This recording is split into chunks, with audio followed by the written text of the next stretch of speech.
सुहागिन।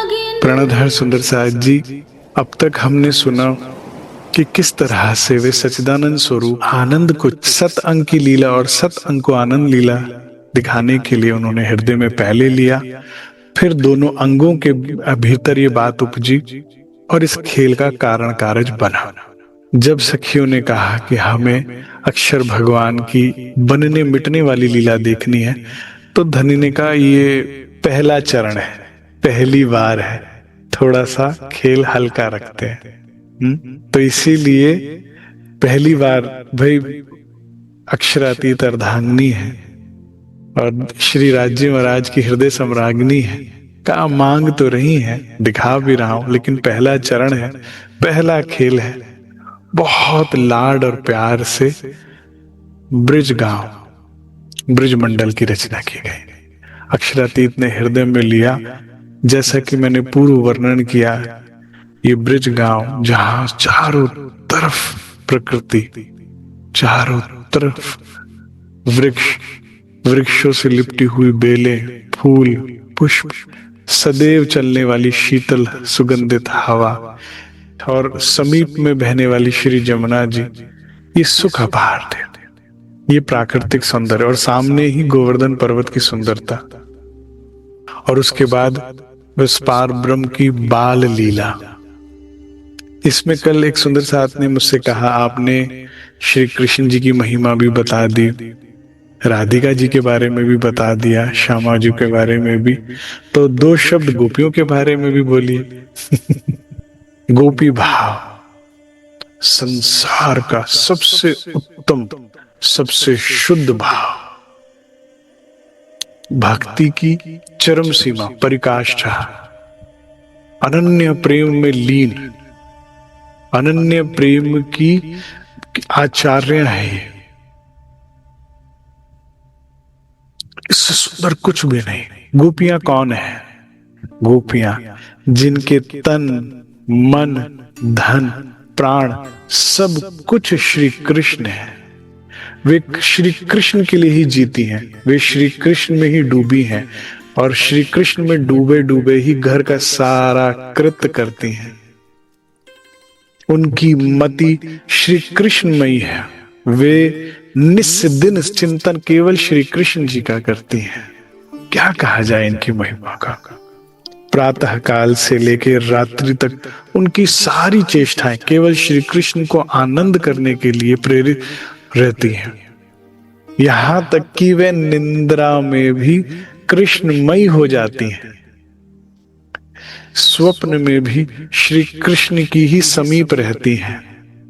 ऐसा अद्भुत सुख केवल इन ब्रह्मात्माओं को मिला गोपी भाव में आने के बाद, गोपी रूप में आने के बाद। प्रणधर सुंदर साज जी, इसी काल माया में हम ब्रह्मात्माओं ने ऐसी रहनी करके दिखाई। ब्रिज लीला का प्रमुख उद्देश्य ही यही है कि जान जाओ कि कैसे चलना है इस काल माया में। क्योंकि अक्सर हमारे हृदय में ये बात आती है कि परम धाम में तो ना हमारा एक छत्र अधिकार था, हम स्वामी नहीं थी, हमारी इच्छा सर्वोपरि थी। ये काल माया है, यहां कैसे चला जाए? तो वाणी ने स्पष्ट कहा, एने पगले चालिए जेणे ब्रिज निराश। अरे काल माया में ब्रिज में ही तो थे तुम, जैसे चले वैसे चलो तो उत्तम है, अत्यंत उत्तम है, सबसे सरल है धनी को पाना। गोपी भाव ले लीजिए। वे रात को जब दही जमाती हैं, सबसे पहले तो बड़े प्रेम से अपनी सबसे प्रिय गैया से दूध निकालती हैं। उस दूध का जब रात्रि के समय दही जमाती हैं तो हृदय में चरणों में प्रार्थना करती कि हे श्री कृष्ण, आपसे एक प्रार्थना है कि ये दही इतना मीठा जमे, इतना मीठा जमे कि जब मैं इसका सुबह मक्खन निकाल कर छीके पे रखूं तो आप अवश्य अपने ग्वाल बालों के साथ आए, मैं छिप कर आपकी उस मनमोहक लीला को देखूं। क्योंकि बालाजी ना सुंदर साज जी ब्रिज लीला में एक्ट में रहते ना, देखो धनी की ये विशेषता है, वो एक्ट नहीं तोड़ते, वो बहुत अच्छे से निभाते हैं।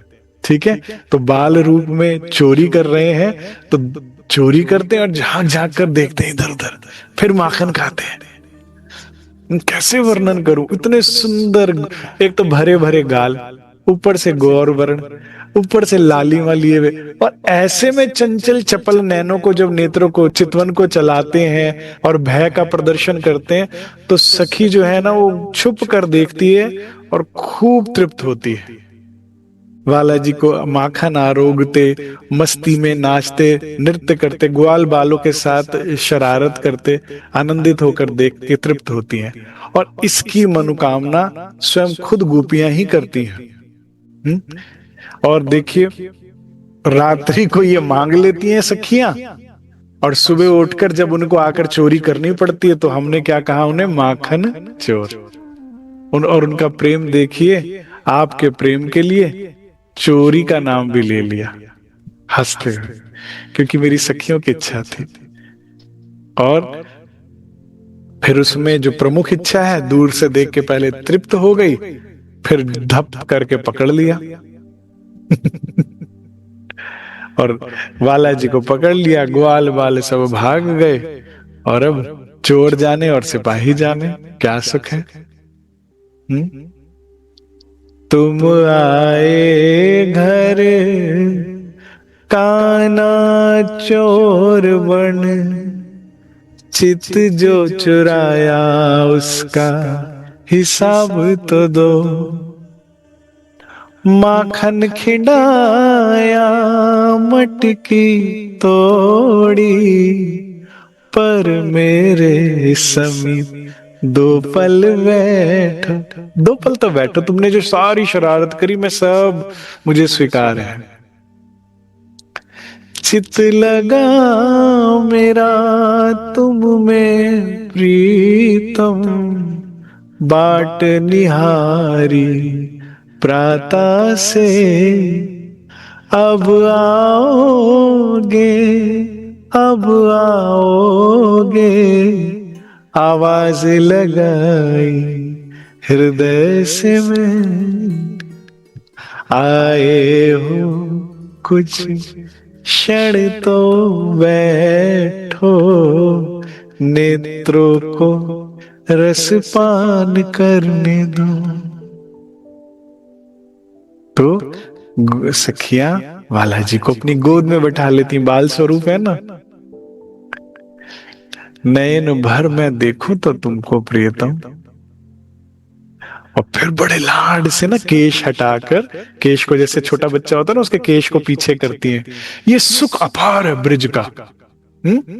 वो जो शरारत में कूद फांद में ना, तो कहती है, मैया बाल गूथ के तुमको था भेजा। जोड़ी बनाकर भेजी थी तुमने, सारी शरारत में बिगाड़ दी, मैया गुस्सा करेगी, तो चलो मुझे एक बारी केश संवारने दो।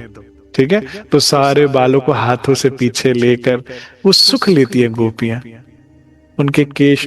और कैसे केश है उनके, ऐसे रेशम की तरह, इतने बड़े गुच्छेदार बाल हैं, और हाथ फिराओ तो ऐसे जैसे स्लाइड करते चले जाते हैं। और हृदय में जो, हमारे हृदय में जो प्रेम है, उसको एक बार, दो बार, तीन बार हम उनके मस्तक से ऐसे जब हाथ फेरते हैं ना सुंदर साज जी, आहा। तो ना बालाजी कहते हैं, बार सवारो तो हृदय से क्यों लगाती सखी, क्योंकि सवारती है हृदय से लगा लेती है, फिर सवारती हृदय से लगाती। तुम सवारो या केश बिगाड़ो, तुम तो मेरे बने बनाए बाल भी बिगाड़ दिए जितने बने हुए थे। अब क्या हो रहा है, लीला को पुरलॉन्ग किया जा रहा है, लंदन किया जा रहा है, बनाती हूं ना वाला। कितनी जल्दी है तुम्हें, कहते गैया लेने जाऊंगा वन में, नहीं तो मां डांटेगी, मुझे गैया लेने भी वन में जाना है, मुझे बड़े काम है, तुम्हारी की तरह खाली नहीं बैठा मैं। ठीक है तुम्हें तो बस शरारतें सूझती हैं, अब मुझे गैया लेने भी जाना है, वापस समय से लौटना है, एक भी गैया रह गई तो समस्या हो जाएगी। तो इस तरह से ये प्रेम वात्सल्य और आनंद का सुख कैसे बताऊं। ब्रिज लीला को समझने के लिए मैंने कल बताया था कि हृदय में प्रेम होना चाहिए। तो कल एक सुंदर साथ ने मुझसे ये भी प्रश्न किया कि आप कह रहे हैं ब्रिज रास और धाम लीलाओं का वर्णन, जो कि सागर श्रृंगार परिक्रमा में वर्णित है, उसके लिए हृदय में प्रेम होना चाहिए। तो कुछ प्रेम पर भी प्रकाश डाले। प्रेम क्या है? प्रेम, प्राणाधार सुंदर साथ जी, आप चाहेंगे भी ना तो खुद अपने आप से प्रेम नहीं उपजा सकते। वाणी ने कहा, प्रेम ना बाड़ी उपजे, कहीं खेतों में उगती नहीं है कि उगा लो। प्रेम ना हाट बिकाए, और कहीं किसी बाजार में बिकता नहीं कि खरीद लाओ। ये कैसे बनता है? ध्यान दीजिएगा। श्रीराज कहते हैं, महामति कहे ऐमौ मिनो, दम दम जो बरतत, सो सब इश्क हक का, पल पल मेहर कर। चाहे काल माया हो, चाहे योग माया में रास हो, चाहे परम धाम में नित लीला हो, मैं सदैव तुम पर जो भी कुछ करता हूं, मैं प्रेम में होकर ही तुम्हारे साथ ही लाड करता हूं। जो भी कुछ दिख रहा है तुम्हें, ये मेरे प्रेम का ही स्वरूप है। जो भी लीला यहां हो रही है वो सब मेरा प्रेम है। All you have to do is observe कि अच्छा ये लाड आपने किया, ये आप मुझे संवार रहे हो, ये आप मुझे बना रहे हो। बुरा समय हमें बनाता है, अच्छा समय हमें दुलार करता है। धनी कितने स्वरूप हो प्राणाधार सुंदर साथ जी, जो भी आपको सृष्टि में दिख रहा है ना, जो भी रिश्ते नाते अपने पराए, सब श्रीराज जी का हृदय है, सब श्रीराज जी का हृदय है। और लूला, लंगड़ा, चोर, डाकू, पुलिस, सिपाही, ये वो सब श्रीराज जी ने ही स्वरूप धारण किए, उनके हुक्म ने ही स्वरूप धारण किए, एक नाटक प्रस्तुति करने के लिए, और इस नाटक के माध्यम से प्रेम उपजाने के लिए। तो धनी कहते हैं, बड़े ध्यान से देखो, तू मैं ही था, मैं ही हूं, और अंत में मैं ही रहूंगा। तेरा प्रारंभ मैं हूं, मैं ही तुझे खेल में लाया था। तेरा वर्तमान मैं हूं, अभी भी मैं ही तेरे आसपास हूं हाथ पकड़कर, और अंत भी मैं ही होगा। जब खेल समाप्त होगा ना, तो भी मैं ही दिख रहा हूंगा तुझे सामने। जब आप श्री राजी महाराज का चारों तरफ से प्रेम ऑब्जर्व करेंगे, और ये ज्ञान के चश्मे से देखेंगे कि हाँ आप ही तो हो। जैसे महामती जी ने देखा तो क्या कहा, मैं फिर देखा, कोई नहीं हक बगैर, यहां तो सभी तू ही है।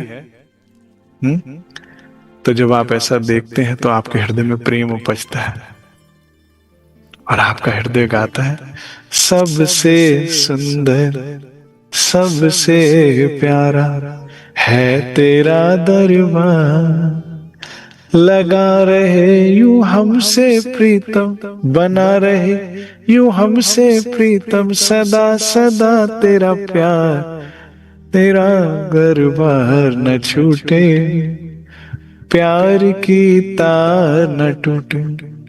जैसे अगर मैं अपनी बात करूं तो मैं सोचता था कि मैं इतना नालायक, इतनी माया में इतना उद्दंड था।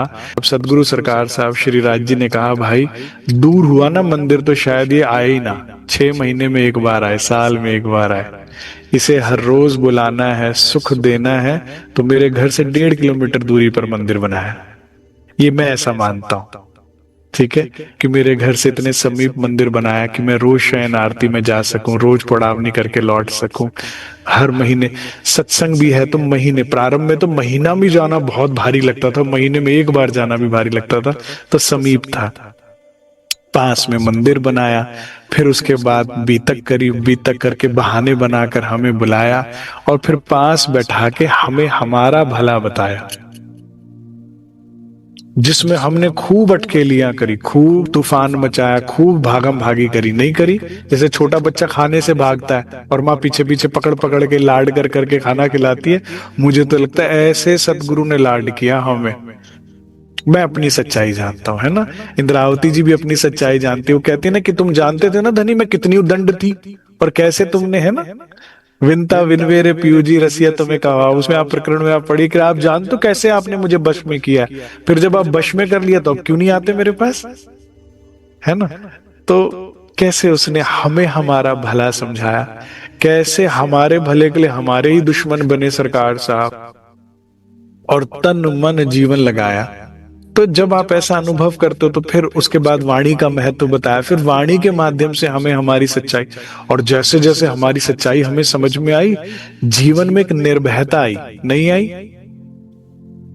अरे पहले तो हर चीज से डरते थे रात होने पर डरते थे, अंधेरे से डरते थे, भूतों से डरते थे, चोरों से डरते थे, कुत्ते से डरते थे, बिल्ली से डरते थे, जाने किस किस चीज से डरते थे।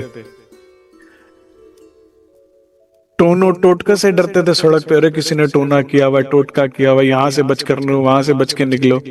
और जब तुम आए, वाणी का ज्ञान आया, तो मुझे कोई कह देना टोटका क्या, उसी पे पांव रख के निकलता था मैं तो आ जाओ जिसने आ पंचवासना सब देव खड़े तहा मंत्र चले क्यों कर, हैं आ जाओ। हम ब्रह्म सृष्टि है, जहां कदम रख दिया वहां मंगल नहीं हो सकता। तो कितना कॉन्फिडेंस दिया उन्होंने, कि कुछ नहीं हो सकता मेरे हुक्म के बिना, और मेरे हुक्म से जो भी होगा वो तेरे भले के लिए होगा। उसमें अगर मैं लालदास की तरह तुझे अगर कंगाल बनाऊंगा तो भी तेरे भले के लिए, इंद्रावती की तरह तुझे जेल पहुंचाऊंगा तो भी तेरे भले के लिए, जो भी होगा सब तेरे अच्छे के लिए। तो आप जब धनी के इस प्रेम को चारों तरफ से निहारते हैं तो आपके अंदर प्रेम उपजता है। ठीक है, आप देखते हैं अच्छा अच्छा ऐसे भी ऐसे भी। मैं तो प्रारंभिक अवस्था में इतना आनंदित होता था जब चौपाई पड़ी, सजा दो जबराइल जन्नत की तरह वो सैर को आने वाली, हम आने वाली थी। तो मैं संसार की हर वस्तु, जो भी विज्ञान है, जो भी प्रकृति है, जो भी कुछ हम देख रहे हैं आज, देखता था और मैं कहता था ये भी मेरे लिए बनाया धनी, ये भी, क्योंकि ये ब्रह्मांड हुए जो अब ऐसे हुए ना हो सी कब, इतनी वैज्ञानिक तरक्कियां, इतनी ये चीजें सब पहले कहां थी, नहीं थी। कितनी सृष्टियां बनकर मिट गई, पहली बार ऐसा कि परमधाम ही यहां उतार दिया हमारे लिए। अब देख मैं वही रहा हूं, लेकिन चश्मा बदल गया, अब प्रेम के चश्मे से देखता हूं हर फव्वारे को, हर झरने को, हर मॉल को, हर चीज को, कि ये तूने मेरे लिए बनाया, मेरे लिए, मेरे लिए। अब मैं प्रभावित उस वस्तु से नहीं होता था, उसके बदले में धनी से होता था। तो प्रेम बढ़ता जाएगा, बढ़ता जाएगा, बढ़ता जाएगा। अब जब हृदय में प्रेम आ गया कि हाँ, प्रेम में अब क्या बनता है, प्रेम में फिर आकर्षण बनता है, आप प्रभावित होते हैं उनसे। आप मेरी बात समझ पा रहे हैं? यहां तक कैच किया आप लोगों ने? प्रेम की शुरुआत ऐसी ही होती है, किसी का रूप देख के, रंग देख के, किसी का गुण देख के आप उससे प्रभावित होते हैं। ऐसे ही तो प्रेम होता है ना, है ना? किसी का गुण या किसी का रूप, आपने धनी के गुणों को देखा, धनी के प्रेम को देखा, अब आप उनसे प्रभावित हो गए। अब आपके हृदय में वो चिंतन चलता है, आप कितने प्यारे हैं, आप कितने अच्छे हैं। धीरे धीरे सब फीके पड़ने लगते हैं, आप सबसे छूट के एक ही की तरफ खींचने लगते हैं। धीरे धीरे वही आपका जीवन स्रोत बनने लगते हैं। अब आपके अंदर वास्तविकता में प्रेम उपज गया। अब उपजने के बाद आपका दिल क्या करता है कि मैं तेरी कैसे काम आ सकती हूँ, मैं तेरी कैसे सेवा कर सकती हूँ, मैं आपको कैसे सुख प्रदान कर सकती हूँ। ये वास्तविक प्रेम है। संसार में आपने जिससे भी प्यार किया या आपको जिसने भी प्यार किया, उसमें शोषण था, उसमें कुछ पाने की इच्छा थी, उसमें सामने वाले पे अधिकार जमाना, उसका इस्तेमाल करना, उसमें अपने सुख की कामना थी। ये दूषित प्रेम था, इसीलिए कभी फलीभूत नहीं होता संसार का प्रेम। धनी निस्वार्थ प्रेम हमसे करते हैं, बदले में कुछ मांगते हैं कभी वो? कितना दिया सरकार ने मुझको, इतनी मेरी औकात ना थी, ये तो कर्म नवाजी है उसकी ना, नहीं तो हम में तो कोई बात ना थी। क्या था? कुछ भी नहीं। उसके निस्वार्थ प्रेम से हृदय में प्रेम उपजता और दिल करता है बस अब मैं क्या कर सकती हूँ आपके लिए, क्या कर सकती, मुझे सुख मिलेगा, आप कोई तो सेवा बख्शो। फिर वो सेवा बख्शते हैं सुंदर साथ जी, अच्छा ये कर सुंदर साथ की ऐसे सेवा कर, इस तरह बस।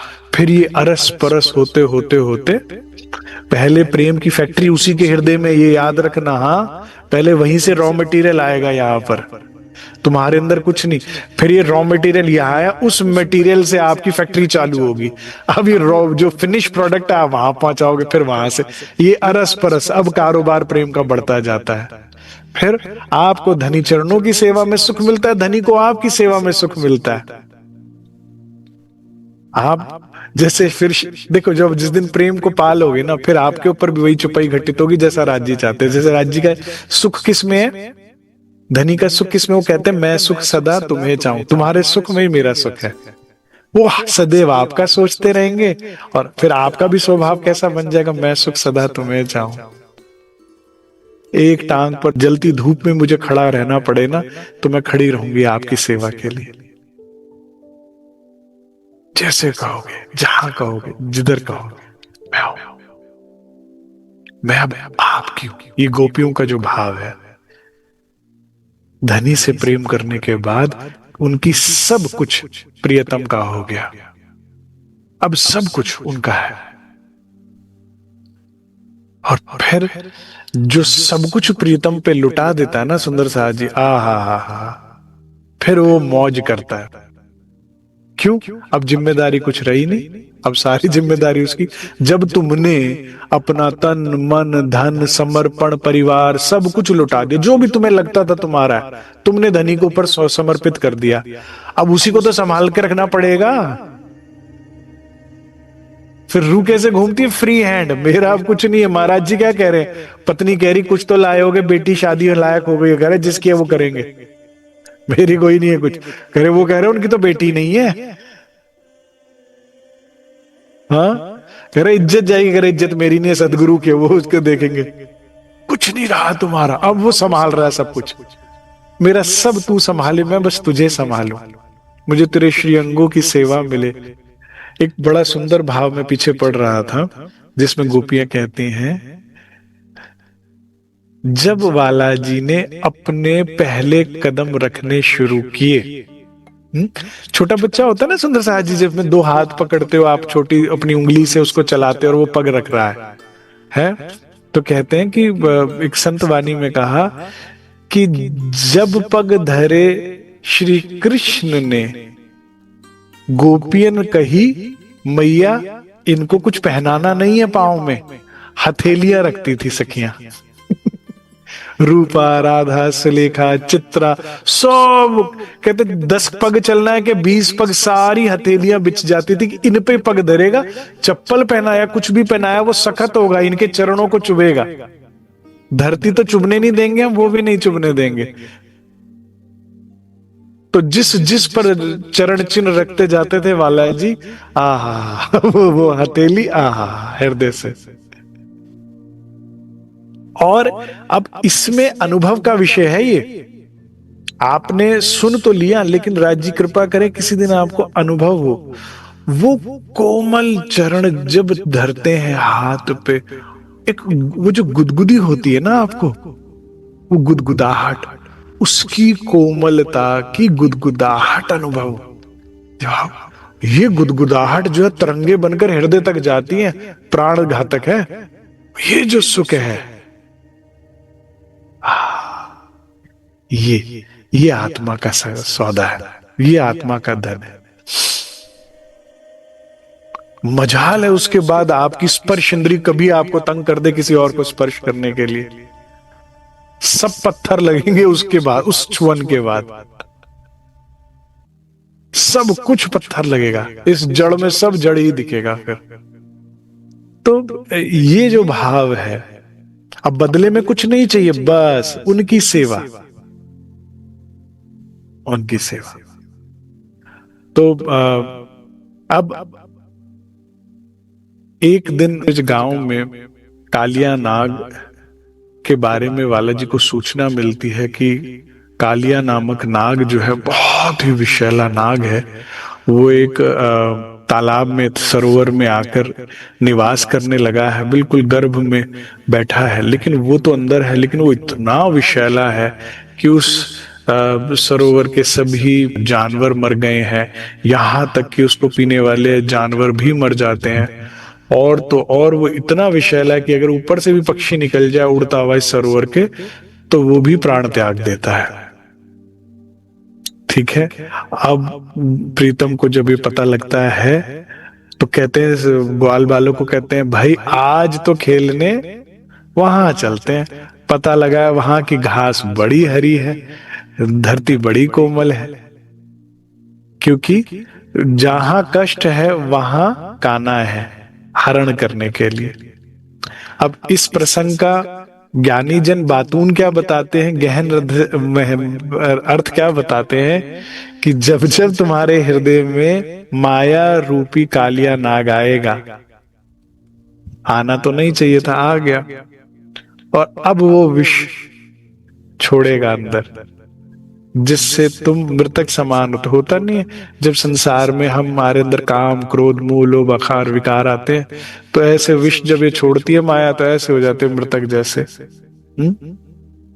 संसार में आप देखिए, नशावृत्ति में पड़े हुए लोग जो शराब पीते हैं और तरह का नशा करते हैं, ये बेचारे लोग सुखी नहीं होते, बहुत पीड़ित है, लेकिन क्या एडिक्टिव हो चुके हैं अब उसके। उनके धीरे धीरे डिप्रेशन बढ़ते जाते हैं, स्ट्रेस बढ़ता जाता है, और एंजाइटी बढ़ती जाती है, कलह बढ़ता जाता है, हृदय में क्रोध बढ़ता जाता है। किसी अधर्म आचरण में ही कलह है। आप अधर्म आचरण कर रहे हैं क्योंकि जब परमात्मा ने मनुष्य बनाया तो नियम बनाए धर्म कि ऐसे जिए तो खुश रहोगे, ऐसे नहीं किया तो खुद दुखी रहोगे। यही तो कानून, इसी को तो धर्म कहते हैं। तो फिर जब आपके अंदर माया रूपी कालिया नाग आता है और फुनकारे मारता है, तो इतने प्रिय है मेरे प्रियतम, फिर वो आपकी तरफ आकर्षित होते हैं। अरे गलत कहते हैं वो लोग जो कहते हैं तुम तप करो, त्याग करो, तपस्या करो तो श्री राज आते हैं। ये मेरे प्रियतम है। जो सखी के अंदर कालिया नाग आएगा, जो जितना कष्ट पा रही होगी उतने आकर्षित होते हैं। इसीलिए तो एक शायर ने बहुत खूब कहा, सुना है उसको गमगीन आंखें पसंद आती है, सुना है वो गमगीन लोगों से मिलने आता है, तो आओ यारो कुछ गम लेकर देखते हैं। हमने सुना है भाई जिसको रोता नहीं देख सकता फौरन आ जाता है, तो कहते हैं कुछ गम लेकर देखते हैं, आता है कि नहीं आता है।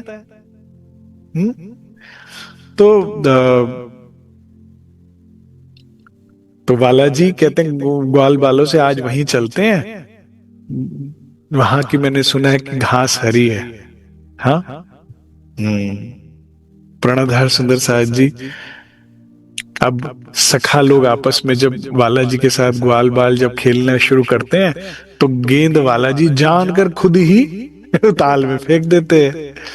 तो ग्वाल बाल है, बाल लीला है श्री राज जी की। वो कहते हैं कान्हा तुमने फेंकी, तुम ही जाओ, वहां पता है कितनी मैया ने मना किया जाने को, वहां नाग है। कह रहे नाग बाग कुछ नहीं है, मैया ऐसी हमको डराती रहती है कि यहां तक इतनी दूर हम खेलने ना आए, ये तो मोह की मारी है, मैं भी लेकर आता हूं गेंद। तो मैं आज ही पढ़ रहा था, इतना सुंदर वर्णन आया बालाजी के सत अंग का। सत लीला यहां प्रारंभ होती है ना हमेशा रूहों को दिखाने के लिए, ठीक है। तो इतना सुंदर वर्णन आता है, कहते हैं जैसे मदमस्त हाथी पेड़ों में से तोड़ता हुआ निकल जाता है, वन में से पूरी अपनी क्षमता, उसे इतनी खुद को नहीं पता उसमें कितनी शक्ति है। ऐसे मदमस्त हाथी की तरह बालाजी कूदे हवा में और ऐसे चक्री खाते हुए वेग लेते हुए नदी वो तालाब के नीचे जाने लगे।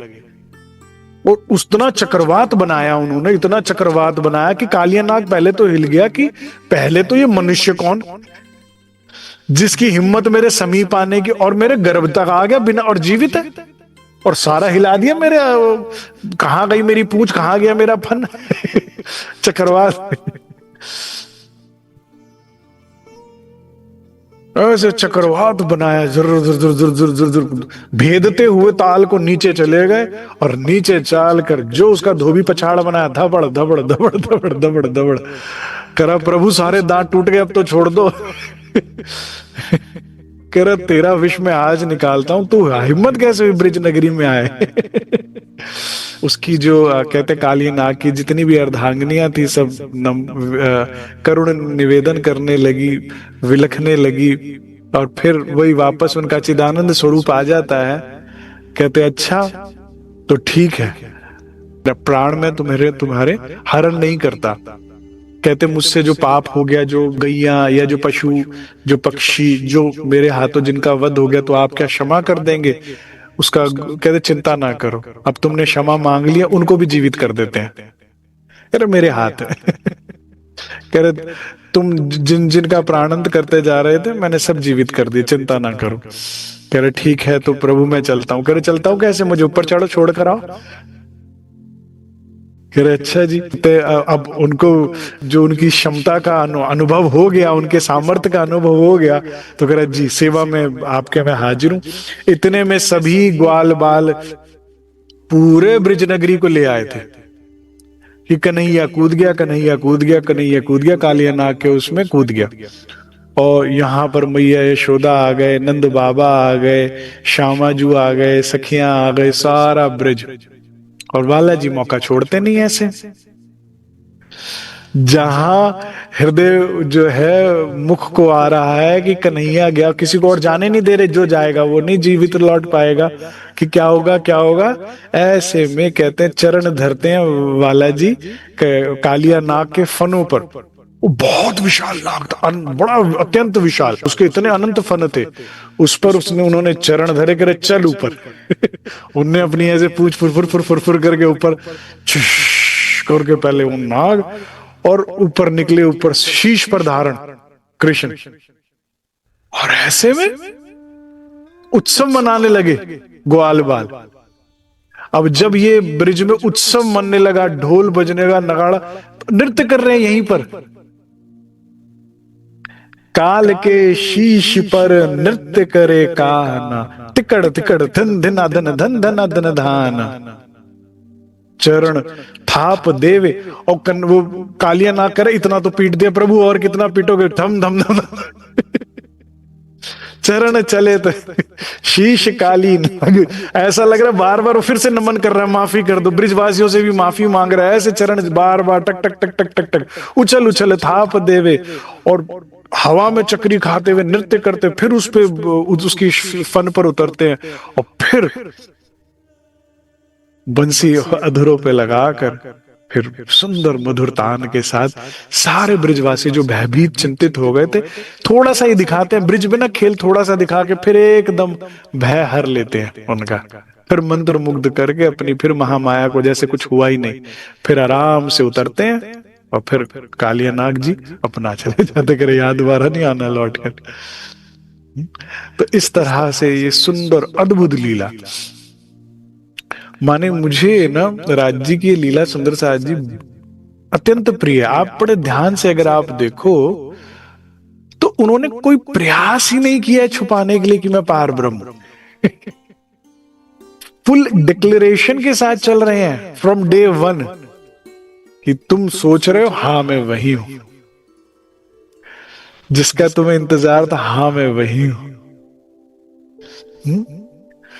सखियों जो तुम्हें दिखाना था अपना शौर्य, हाँ मैं वही हूं, अपनी सत्ता, हाँ मैं वही, सब सारी सृष्टि। और आप सोचिए ऐसी महामाया, उनकी योग माया की शक्ति है, इतनी लीला दिखाने के बाद फिर ऊपर वो डाल देते तो फिर सब काना काना करके बाल स्वरूप में मैया यशोदा है, चाहे नंद बाबा है, चाहे ग्वाल बाल अपना मित्र ही समझ रहे हैं, ऊपर चढ़ रहे हैं, कूद रहे हैं, फांद रहे हैं उनके, है मल्ल युद्ध करते थे उन कर रहे हैं, कोई टांग में लपेट रहा है उनके साथ, कोई कुछ कर रहा है, और मैया यशोदा वो अपना लाला लाला करके वात्सल्य सुख ले रहे हैं। केवल और केवल गोपियों, केवल और केवल गोपियां, प्रेम भाव, ये ध्यान रखिएगा सुंदर साज जी। जो अनन्य प्रेम लक्षणा भक्ति है वो केवल गोपियों के अंदर, बाकियों के अंदर सखा भाव, वात्सल्य भाव, अलग अलग भाव है। तो ये सुख वे ले रहे हैं, लेकिन सब पर वापस अपनी सत अंग का प्रदर्शन कर वापस आनंद अंग की लीला शुरू कर देते हैं। ठीक है ना, कोई ज्यादा इंप्रेस ही ना हो जाए ना, प्रेम भी तो जरूरी है ना, क्योंकि उसमें नटखटता करनी है। इस लीला में नटखटता प्रमुख है। अभी उसी नटखटता के चलते एक बार क्या करते हैं वालद जी, गोपी रूप धारण कर, बड़ा सुंदर गोपी रूप धारण कर राधिका भवन की तरफ बढ़ते हैं। राधिका रानी के जब भवन की तरफ आते हैं तो वहां पर सदैव सखियां सेवा में हाजिर होती हैं, क्योंकि राधिका जी जो श्यामा जू हैं वे हमारे प्रेम के स्रोत हैं। जाने क्यों ऐसा लगता है कि उनसे टूट जाते हैं तो प्रेम से टूट जाते हैं, और उनसे जुड़े रहते हैं तो पता लगता है कि हाँ, प्रेम इसे कहते हैं। जैसे इस जागनी रास में सदगुरु हैं। सदगुरु क्या करते हैं?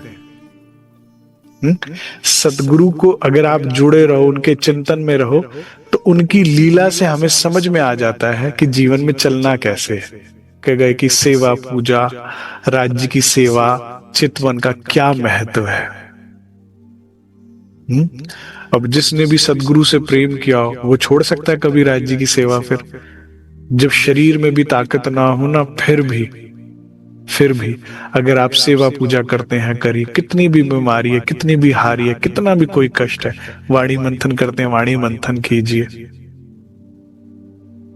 जो कुर्बानी बनती है करिए सुंदर सास जी, लेकिन धनी की सानिध्यता, धनी के सत्संग को, धनी की उसको समीपता को नहीं छोड़ना चाहिए। तो श्यामा जी के जब महल के समीप पहुंचते हैं वाला जी, तो सखियां कहती हैं कि अब पल्लू पूरा किया हुआ है, मुखार बिंद नहीं दिखा रहे वाला जी, हैं भेष पूरा सखियों का पूरा कवर करके चल रहे हैं। तो सखियां कहती हैं, राधिका रानी को जाके सूचना देती हैं कि राधिका जू, श्यामा जू, आज कोई गोपी आई है, ग्राम में पहली बार देखा है, लेकिन चाल में ना बड़ी सुंदर है, उसकी बड़ी चपलाई है, चतुराई है, बड़ी चाल सुंदर है। अंग तो पूरे ढापे हुए, लेकिन जितने अंग दिख रहे हैं बड़े ही मनमोहक है। तो और कहती आपसे मिलने की इच्छा प्रकट कर रही हैं। तो श्यामा जी कहती फौरन उनको लेकर आओ मेरे पास। तो श्यामा जी के पास लेकर आया गया वाला जी को, जो गोपी बनकर बैठी हैं। तो श्यामा जी मन ही मन कहती हैं कि है तो ये सुंदर, और जाने क्यों इसके अंगों को देख के मुझे प्रियतम की याद आ रही है, लेकिन भेख बदला हुआ है पूरी अपनी उससे युक्ति के साथ। तो कहते हैं कि ठीक है, हाँ गोपी, आज आपका यहाँ आना कैसे हुआ? तो वाला जी जो गोपी रूप में है, अपनी आवाज बदल के कहते हैं कि श्यामाजू, मुझे पता है कि ब्रिज में अगर न्याय कहीं मिल सकता है तो केवल आपसे मिल सकता है। ऐसा मुझे सभी ब्रिजवासियों ने बताया, उस अन्याय का न्याय लेने ही मैं आपके पास आई हूं। तो श्यामा जी कहती हैं, आप चिंता ना कीजिए, बिल्कुल आपके साथ न्याय किया जाएगा। मैं ब्रिज स्वामिनी हूं, मेरे अनुसार तो श्री कृष्ण भी चलते हैं। तो बाकी तो ब्रिजवासी को की क्या बात है, तुम बताओ, तुम्हारे साथ न्याय होगा अगर अन्याय हुआ है तो। कहती है, मैं एकांत में अपने शीश पर माखन रख के बेचने जा रही थी, मुझ अकेली को पाकर वो नंद का लाला है, वही जिसे सब श्री कृष्ण कहते, मेरा रास्ता रोक लिया, और वो हाथ में बंसी सी पकड़ी थी और लाठी भी थी सखी श्यामा जी। तो और मेरे को रास्ता रोक के कहता कि ये स्थान मेरा है, कर दिए बिना नहीं जा सकते। अब मैं अनजान ग्वालन, तो ये कौन कह रहा है? स्वयं श्री कृष्ण। और कह रहे, मैं अनजान ग्वालन, मुझे क्या पता यहां पे कर लगता है, तो मैं यहां से गुजरती नहीं, मैंने ऐसा उसे कहा। कह रहे, अब आ गई हो तो कर लगेगा। तो कहते, अच्छा तो फिर क्या हुआ?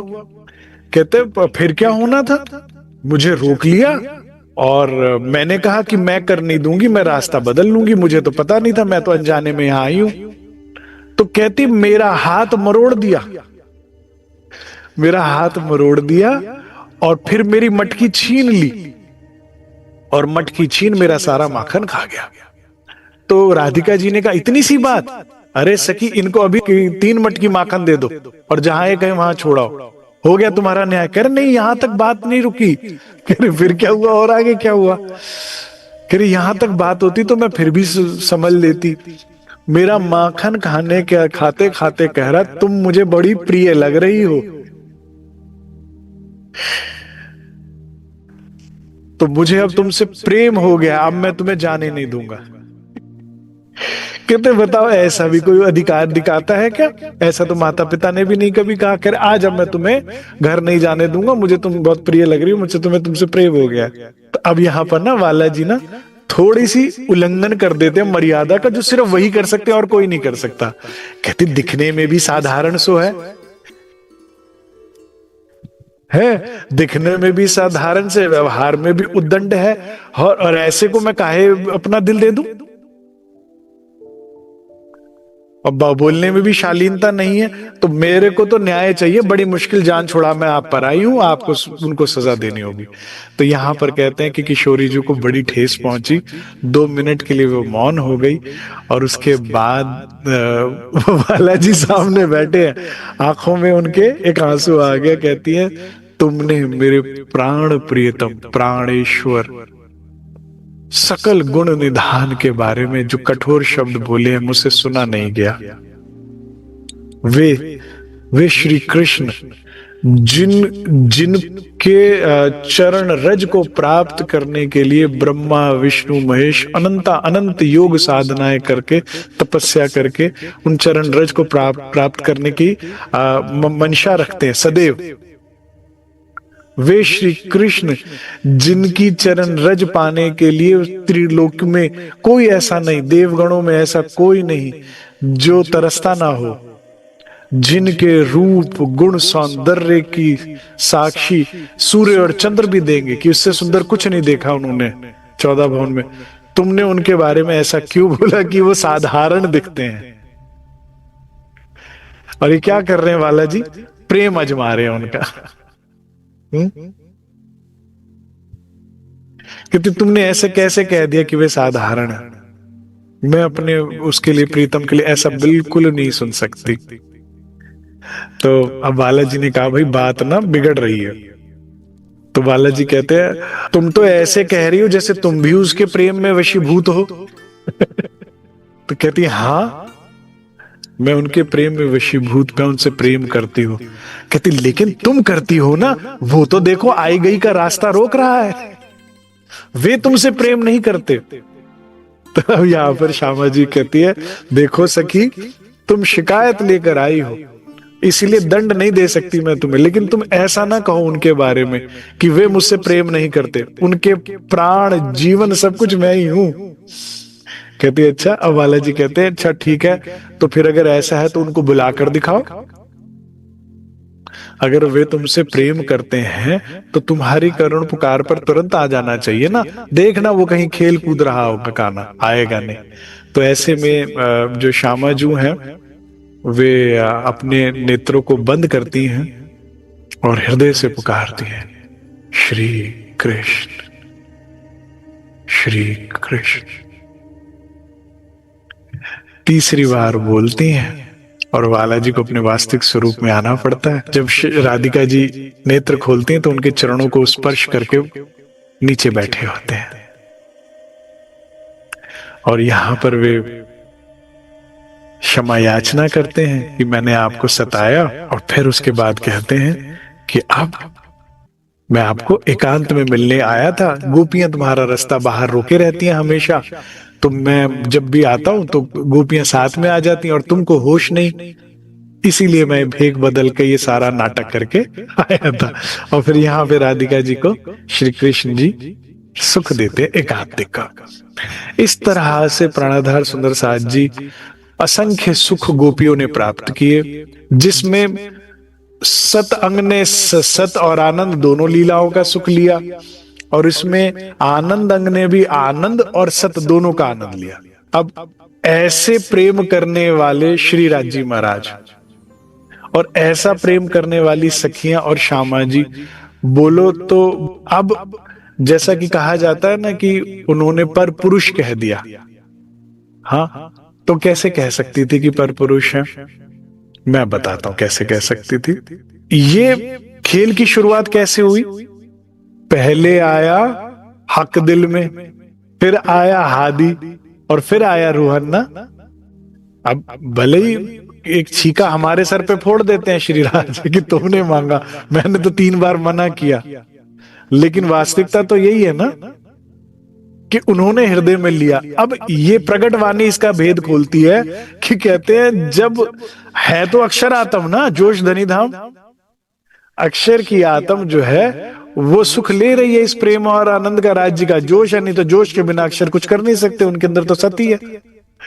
तो ये लीला तो चल रही, लेकिन फिर बालाजी कहते हैं तो मगन भाई आपस में प्रकट वाणी में छुपाई आती है ब्रज लीला के बाद। तो श्री राज हृदय में आगे लीला का रास का जब भाव लेते हैं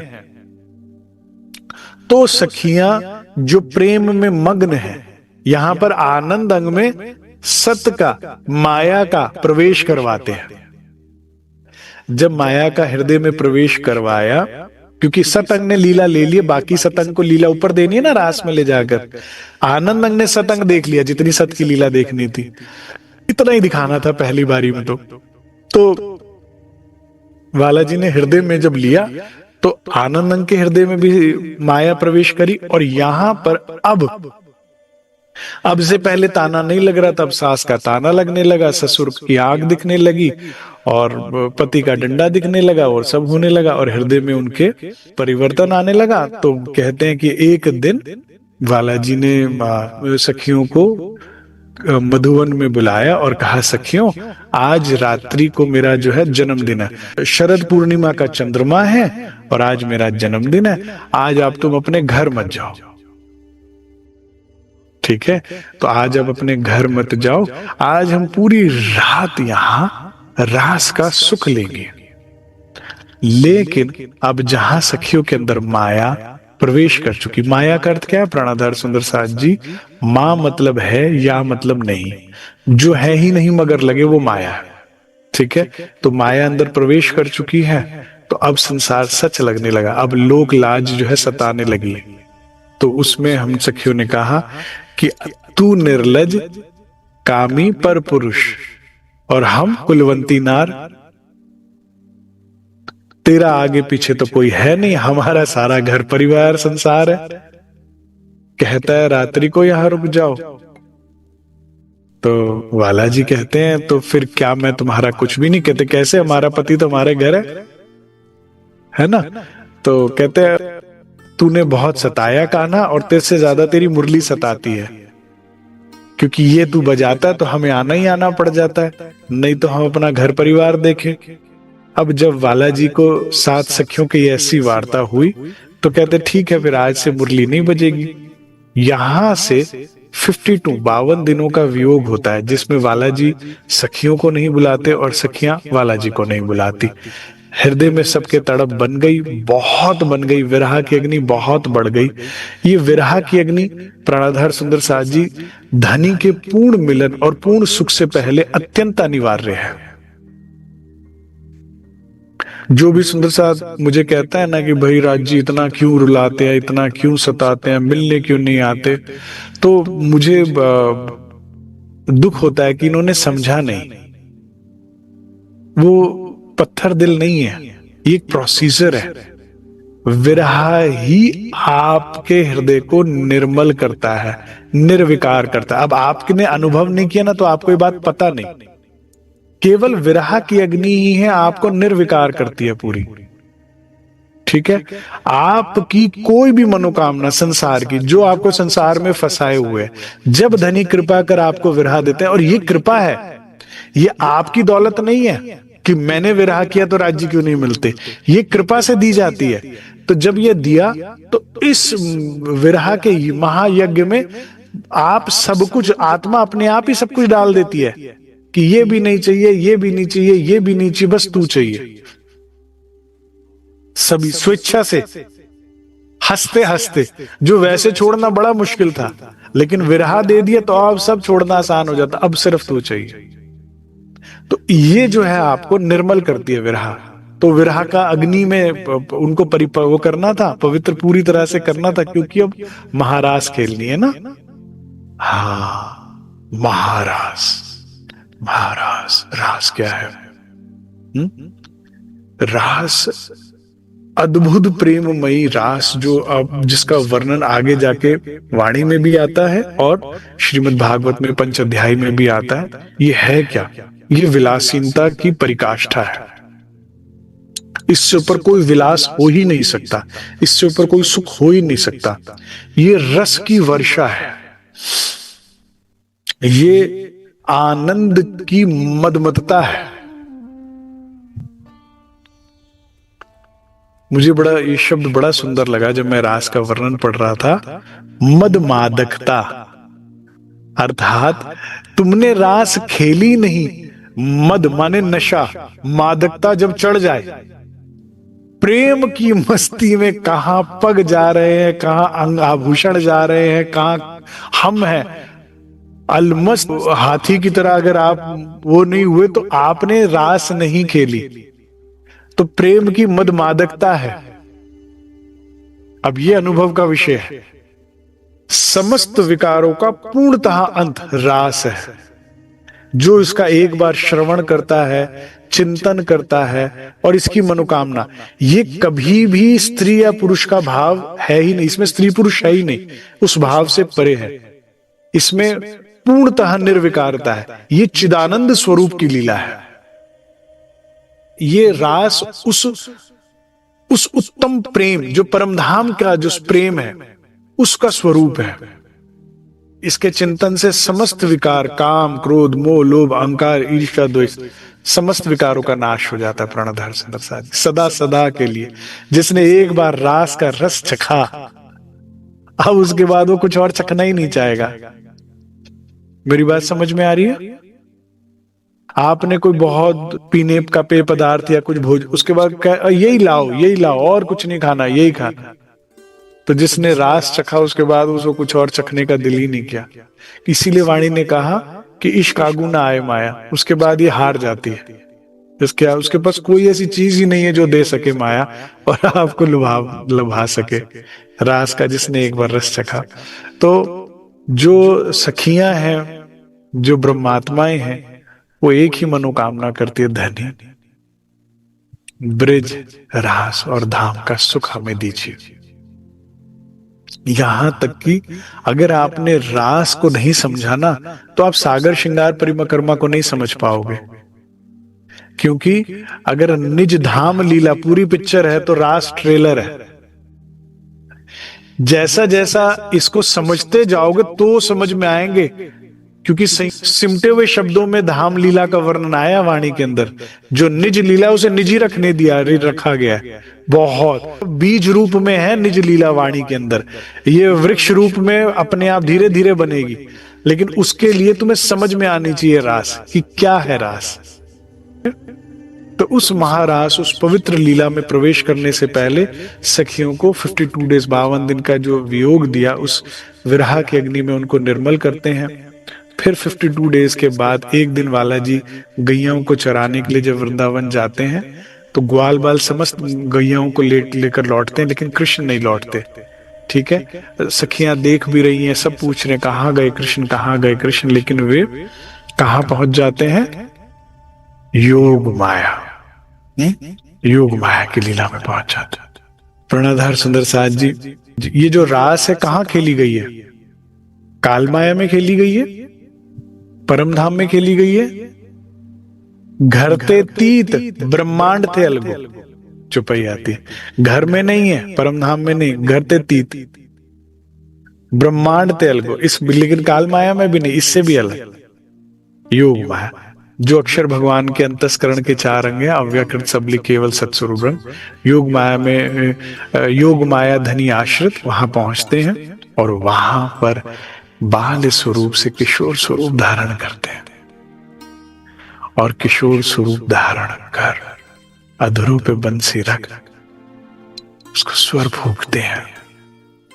इसका वर्णन श्रीमद् भागवत में भी आता है, वाणी में भी आता है कि इस बंसी में इतना आकर्षण था, इस बंसी में इतनी प्रेम की प्रगटीकरण था, इस बंसी में इतनी तड़प थी, पीड़ा थी वाला जी की,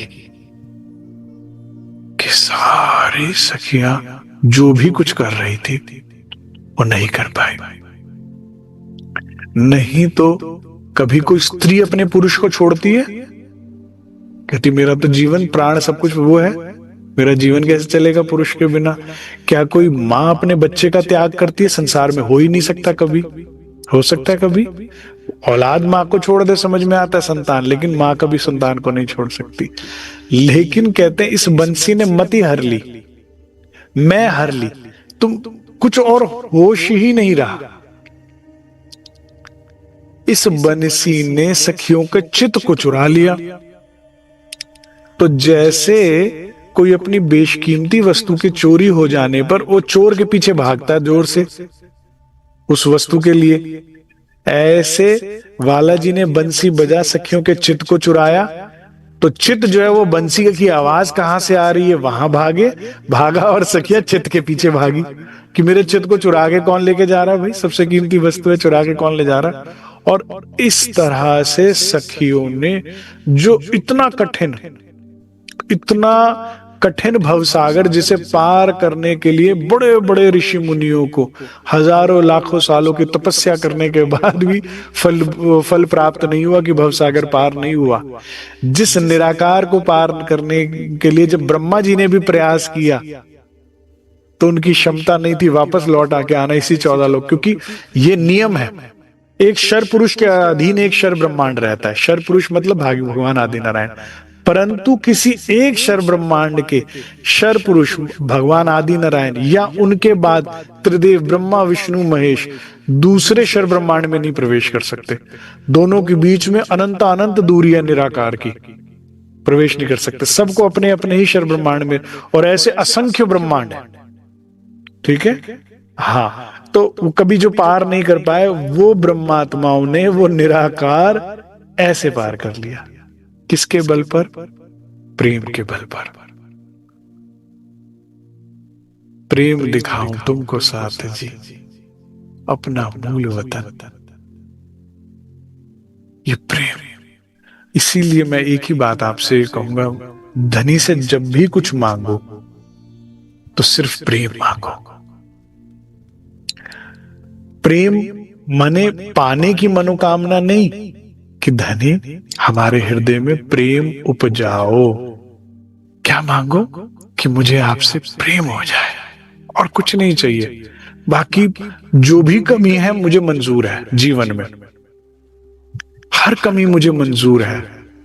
बस मुझे एक चीज दे दो, मुझे मेरा प्रेम लौटा दो जो आपसे था, जो आप मुझसे करते हो ये मुझे लौटा दो। बस ये प्रेम की नैया ही भवसागर पार कराएगी प्राणाधार सुंदर साथ जी। हाँ, इस प्रेम का ही एक संसार का एक रूप है, उसको क्या बोलते हैं? परम धाम में तो प्रेम कहते हैं, याद है, लेकिन यहां उसे क्या बोलते हैं? सेवा। हाँ, इसलिए राज जी ने कहा तमें प्रेम सेवा से पाओगे पार। हाँ, तो फिर धनी से एक ही चीज मांगो कि मुझे प्रेम और आपकी सेवा मिले। अगर श्री राज जी महाराज की मेहर से हमें वो प्रेम मिला तो सब बड़ा आसान है। मैं आपको बिल्कुल ये सच्ची बात बता रहा हूं। जो भी सखी, जो भी ब्रह्मात्मा, जो भी परमहंस धनी के प्रेम में थे, वो जलते कोयलों पे ऐसे हंसते हुए चल गए जैसे फूलों पर चल के जा रहे थे। अग्नि थी तो लोगों के लिए थी जो कह रहे थे अरे इन्होंने तो बहुत बड़ा काम कर दिया, लेकिन प्रेम में वशीभूत रूह थी, ऐसी तो कोई बात ही नहीं थी। ओ, कुछ जल सा तो रहा था, पता नहीं लगा मुझे, सहज। हाँ, तो उस प्रेम की वशीभूत हो, उस मुरली के वशीभूत हो सभी गोपियों ने काल माया छोड़, जिसमें तामसियां सबसे पहले छोड़ भागी। सबसे पहले तामसियां जोश वाली। मुझे तो राज्य से यही प्रार्थना करनी है, क्योंकि ये गुण है। ये ऐसा नहीं कि कोई परम धाम में अलग अलग कैटेगरी है कि ये तामसियां ही हैं, ये स्वासियां ही राजसी, नहीं, ये स्वभाव है, आगे पीछे सबका बदल जाता है। तो मैं तो यही मांगता हूं कि तामस का गुण दीजिएगा जिसमें तोड़ फोड़ छोड़। या तो तू या जान गई या तू आए, तो बस तू गए आ जाए या तो जान गई, जो भी। तो तामसियां ब्रिज में भी फायदा लेती हैं, रास में भी सबसे पहले निकलती हैं, और काल माया में भी महामती जी ने कहा कि आपने सब तामसियों को सबसे पहले पहचान दे के अंतर ध्यान हो गए हो। याद है? फायदा इसी में ही है। तो सबसे पहले तामसियां जो अपने बच्चों को दूध पिला रही थी, अपने बच्चों को पटक पीछे भागी। सूरता ही नहीं है ना, सुदबुद्धि नहीं है, सुध बिसराई। सॉरी, कौन सी सुध बिसरा दी? काल माया की, स्वप्न की बुद्धि की जो वो सुध है वो बिसर गई। ये स्वप्न लोक है सुंदर साथ जी, यहां कुछ हुआ नहीं। हुआ कुछ भी नहीं, स्वप्न की बुद्ध चली गई, बस एक सुध रह गई प्रीतम की। पति को नहला रही थी तो नहलाते नहलाते लोटा यहाँ, एक पग जो है वो पति की छाती पर और दूसरा बाहर। जो भोजन करा रही थी तो एक पांव थाली पर। कैसा आकर्षण होगा! राजी मेर करें कभी आपको वो बंसी और उसकी बंसी की क्षमता महसूस हो, कभी आकर्षण महसूस। कैसा अपार वो सुख होगा जिसमें कैसी खिंचावट होगी। पग धरती पर नहीं लग रहे थे, ऐसा लग रहा था आसमान में उड़ती हुई जा रही हैं। ऐसा लगा किसी ने सखियों को रोकना चाहा ना। शास्त्र कहते हैं कि इतनी जोर से, इतनी वेग से सखियां भागी जैसे कई सहस्त्र हाथियों का बल आ गया उनमें,